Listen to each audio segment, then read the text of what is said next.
After spending a few days exploring the capital of Yerevan, seeing the sights and taking day trips into the mountains, you can extend your vacation with an excursion to the village of Tatev.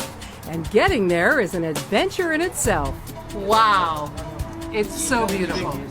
The Tatev funicular, also known as the Wings of Tatev, holds the Guinness World Record for the longest non-stop double-track cable car, which means incredible views that will literally take your breath away. Ooh, we are so high!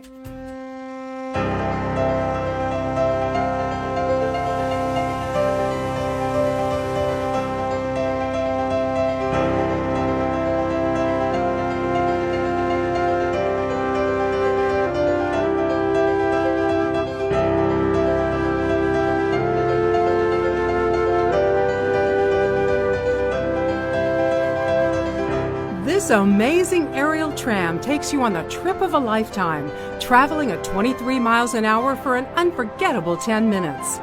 At one point, you'll be 1,000 feet above the Borotan River Gorge and its rural village below. When you reach the top, you'll be on the edge of an ancient rocky cliff surrounded by gorgeous green mountains. Wow, that was one of the most amazing tram rides I have ever taken. And if you thought that was great, wait till you see what's next. Perched on the edge of the gorge is the medieval monastery of Tatev. Its centuries-old stone block walls stand tall, a necessary feature of the past, but not so formidable to present-day tourist invasions. This is beautiful. How old is it? 10th century. And the name of it is? Tatev. In Armenian, Tatev means wings. Get me up to God with my wings. And how'd they find that name? Because we're up on the mountain? Yeah, no, I guess. No, the real story is that when they were constructing this church, a worker fell down into the canyon. And then he prayed to God. He said, God, give me wings so I can get up. And legend says he came up with wings, so it's Tatev. Tatev. Remarkably, the monastery has been standing for more than 1,000 years, surviving invasions, attacks, and earthquakes. Not simply a monastery, this was also the biggest and most advanced university in Armenia during medieval times. In the 14th century, it not only taught math and religion, it contributed to the advancement of philosophy, music, astronomy, and science.